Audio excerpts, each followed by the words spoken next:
Welcome back, sculptors. Today I am going to begin to wrap up our 1/4 scale sculpt of Jennifer. There's a few different things that I'm going to want to go over today. One is dealing with the base and sort of rectifying that. The second is showing you how to do some finishing techniques, and then the third is going through some of the finishing process. Right? I want to say though, as we go into this, that I am probably not going to take this sculpt all the way to finish. And the reason for that is that I don't tend as an artist to work in a way where, I just decide that, I'm going to spend 3 hours on this today and I'm going to take it to finish. Sometimes I sort of futz with things for, many weeks, sometimes months, before I'm ready to call them fully done.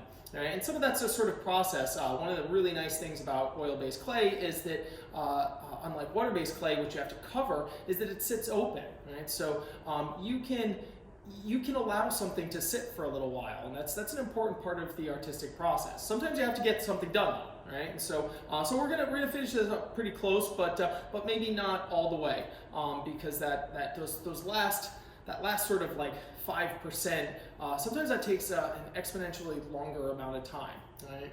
And that's different people work in different ways, right? So the first thing though that I want to deal with is the base, right? So I'm going to show you how to dismantle some of this stuff and raise this up, because when I'm looking at this, right, like I said, it's been in my studio, I've looked at it a little bit, I am not satisfied with the height of the base. I had said initially that I wanted it to be 2 inches, and elongating the legs slightly.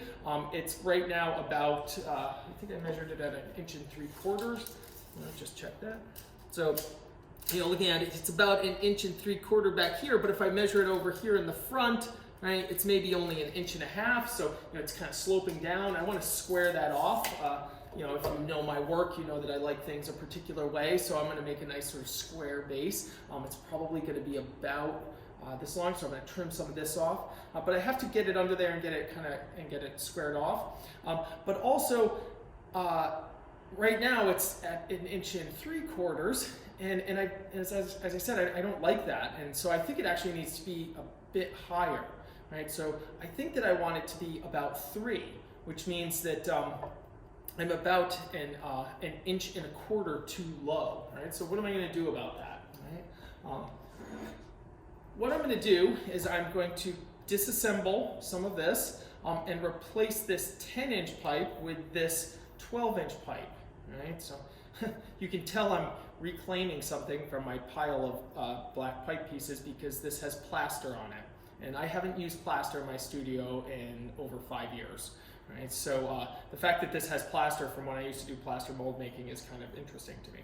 All right, so I'm going to replace that. So that will give me, if I change out this pipe for this pipe, that will give me 2 inches. So now my 1 3/4 base is now is now going to be 3 3/4, and I don't want it that high. I don't think. I might change my mind. Right? I think instead that I want it to be 3/4 of an inch less. So what I'm going to do is I'm going to take out one of these spacers in here that I have. Okay, I know it seems rather convoluted, but as I mentioned it early on in this, there's some flexibility that's built into this whole process. All right, so I'm going to move over to this other workstation over here, and we will start this from over here. All right, so now we're going to take some of this apart. Right, you might notice that I have a few extra pieces of wood here. Right, I grabbed a few different extra pieces. This is just some scrap wood that I had laying around. I happen to have a lot of scrap wood lying around because I work in a studio. Right, if you're working from home, you could use anything, a book or something. This is just in case when I take this off. It's all being held up by this pipe right here. However, if it seems like the legs are sagging or wiggling around, I just want to sort of be able to stick something under there just in case. Right? So.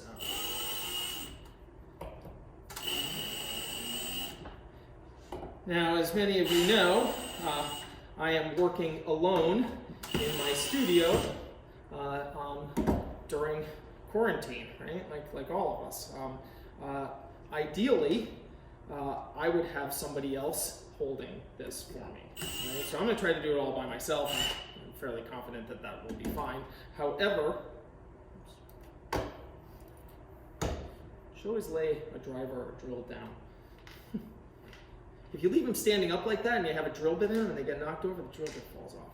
Right? So, anyways, I went off on a little tangent there. Right? So, if I were doing this, like I said, on my own, or with a studio assistant, I would have them hold this for me. Right? See, I'm very carefully lift it up. Right? You can see my clay is sticking a little bit. Oops. I'm going to pause. I need to lift that clay up. So look, I'm just going to drive one of these screws back in here real quick and grab a tool to get under there. All right, back with a scraping tool. And so we're gonna lift that off a little bit first. You can see how the leg is, now that I've released it, it has some potential to move around, and I don't want to lose that additional work that I did. I'm gonna grab a little bit of clay here too and kind of join these sections in so that they don't move. In these final stages, right, there's a lot of flexibility in moving things around. This is the part when you make decisions about how do I really want it to be, right? What do I really want it to look like? And just because if you notice as I'm doing this, I don't have any model reference up, right? This is the part when you're doing it by eye, when you're looking. Does this look right? Does it balance out right? Okay. Right, so this is going to kind of come up. And because the reason for that is that, let's say you're going to cast this, right? So that's we don't just sculpt as sculptors in order to make clay sculptures that sit here like this. The end goal is to make a final product, so it can sit on a pedestal in a gallery or a museum or on a mantle in somebody's home, right? So that's the end goal, is to make it. So ultimately it comes down to it has to look good, right? And so before you cast it, you want to make sure everything is exactly the way you want it. So let's try that again. All right, so look, nice. Okay, now let's see if I can get this to come off. Okay, got some extra tools here. All right, we're gonna try that again. All right, this guy's fighting with me a little bit. What I wouldn't do for an extra set of hands right about now.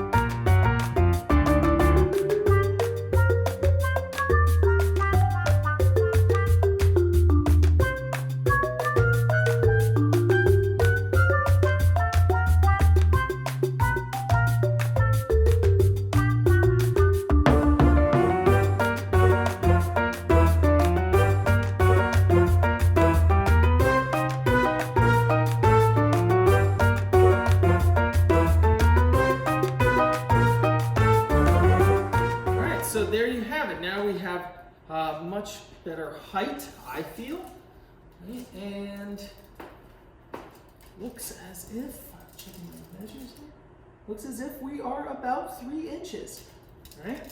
All right, so next I'm going to cut some boards and we're going to take these spacers out and we'll sort of move on to the next step here. All right. Back with some wood that I just cut up here. Pre-drill a few of these holes.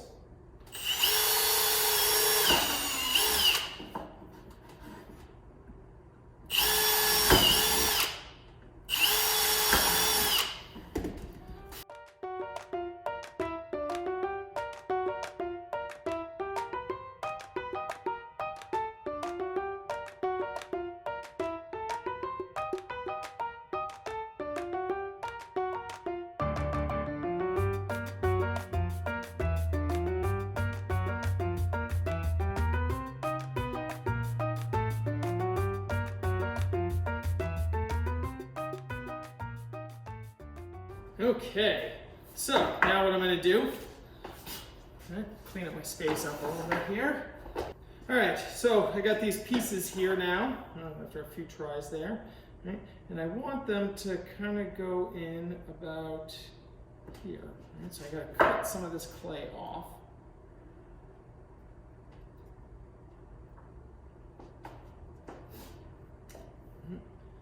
Already running into a problem because I have some wire armature that's going to get in the way.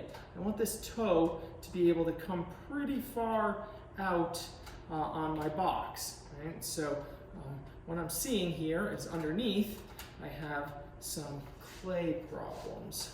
Excuse me, some wire problems here. Right? So I want that to go to about there. Right? So when I planned out this shape here, and I was thinking that my box would come about like here, something like that. So this foot would hang over just a little bit. But now the inside of this is sort of cutting into that. So, and I want to be able to have the kind of option to place it wherever I want. So I'm going to get a wire cutter and a wire cutter. And this is why I have to have a whole sort of studio full of stuff. Right? So I'm going to cut that.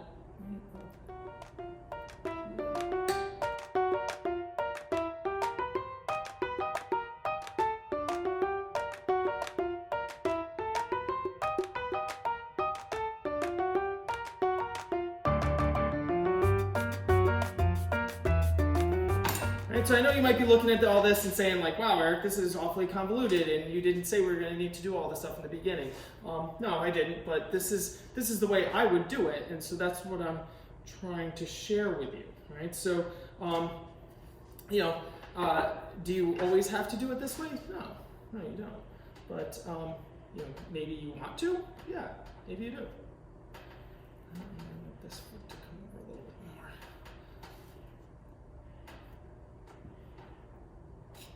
And sometimes I build a whole box like this, or get a whole base thing, and I don't like it, and I just go in and change it. I can always take pieces out because I have the sculpt, right? The sculpt is here. Now it's just kind of designing what you want. I like a certain type of minimalism that that you'll see in my work. But who knows? Maybe you want something different. Maybe you want her standing, on, over the head of a fallen foe, or maybe, you want her on the deck of a spaceship, or something that's far more interesting than what I'm doing. This will give you that option. Right? You don't have to use wooden blocks. Right? I'm just using the wooden blocks because that's just what I'm using. You can use anything. Right? You can, this type of clay sticks to styrofoam very nicely. Right? So it really sticks to styrofoam. Right? So you can could use styrofoam pieces.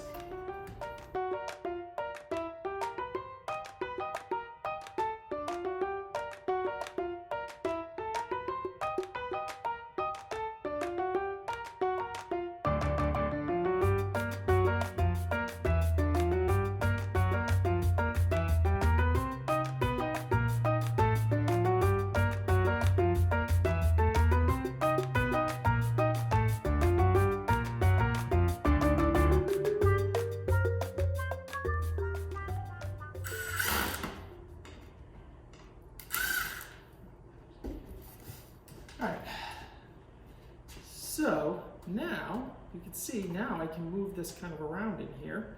Right? I get a lot of flexibility in terms of where I want to sort of place the figure, what I want to do with it. Do I like it in this sort of position? Do I maybe want to take a little bit off? Which I might.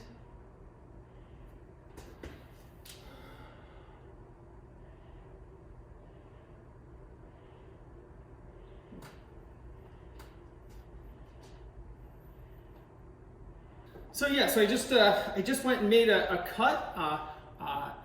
As I was looking at it, I really liked the way the front toe was coming right close to this edge. I did not like how close the back heel was in comparison. Right, so I wanted it to be a little bit more like that. Right? And I think that in order to do that, I'm going to need a smaller piece of wood in the back.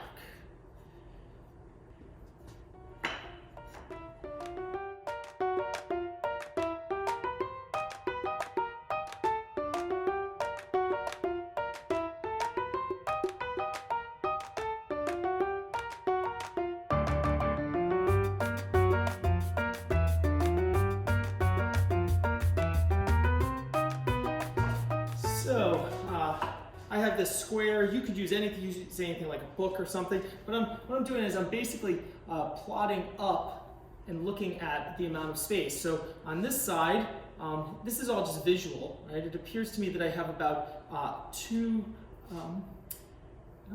I have maybe 3/4 of an inch of material on this side, and then over on this one, right?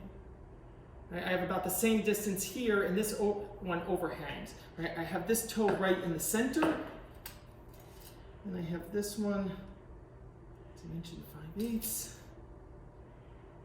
That's about 1 5/8, right? So I kind of have those separated, right? I have a small amount of space on the outside of this ankle bone, and I have a small amount of space about equal on this one. So I really like this placement at this point in time. All right, so what I'm going to do is I'm going to mark this off and then lock it down.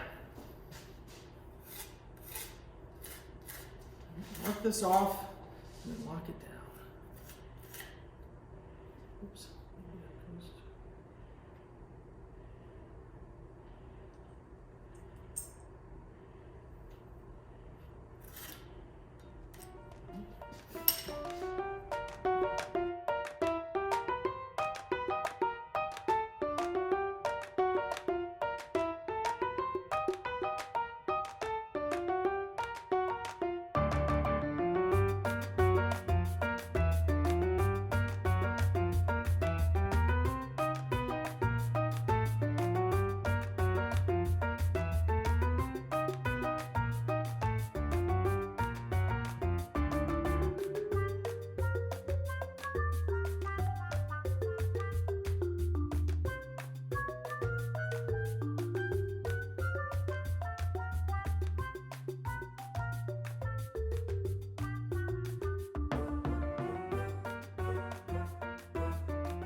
Okay, so that nicely builds up a base around here. Right? Right, now I'm going to go back in and separate my 2 feet out.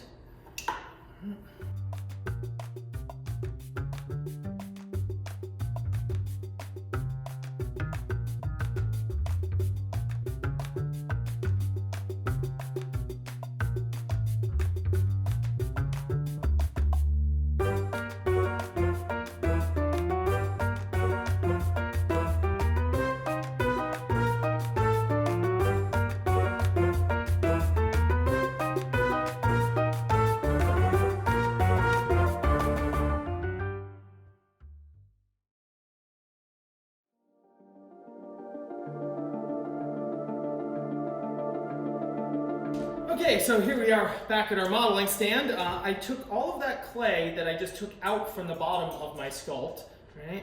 And I just heated it all up. And now what I'm going to do with it, right? Let's see. Well, first things first, I think. Right, I'm going to check the placement of my toes. So my total base is 5.5, and I wanted it to be, yeah, about 2 3/4. That's perfect. I like that. Right, so I'm going to kind of squish some clay down here and kind of just lock that guy in place. Right.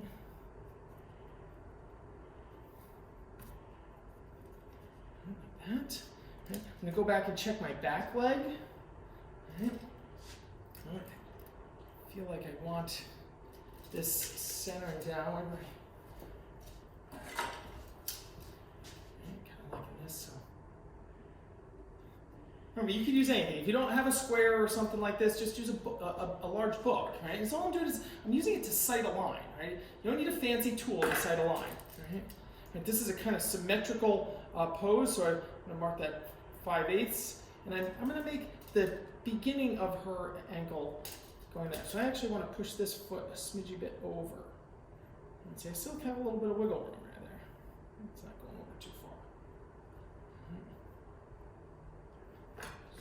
again. Yeah, okay, I like that. All right, so I'm going to just put some clay on there as well and fill that kind of in.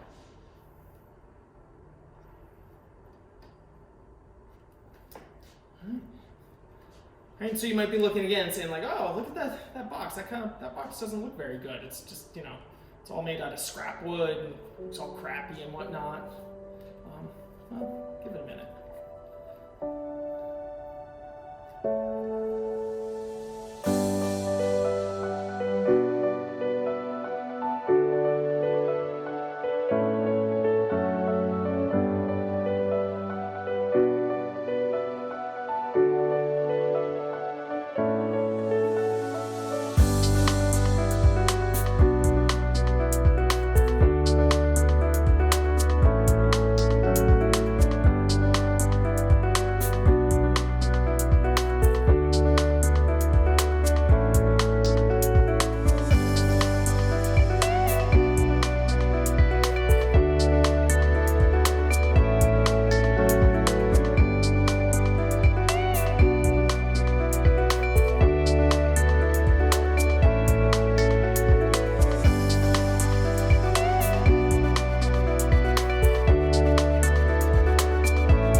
There we have a fairly quick and easy base for our figure. Now, maybe you don't like the square bases or something like that. It doesn't matter. You could use anything. You can build anything. If you notice, the amount of clay that I used is actually less than what I had just sort of blocking it in. But you could always just use straight clay, right? If you don't like something that is as geometric as this, which appeals to me, then you could make something that is more of an organic shape. She could be standing on rocks. She could be standing on a spaceship. She could be standing on anything.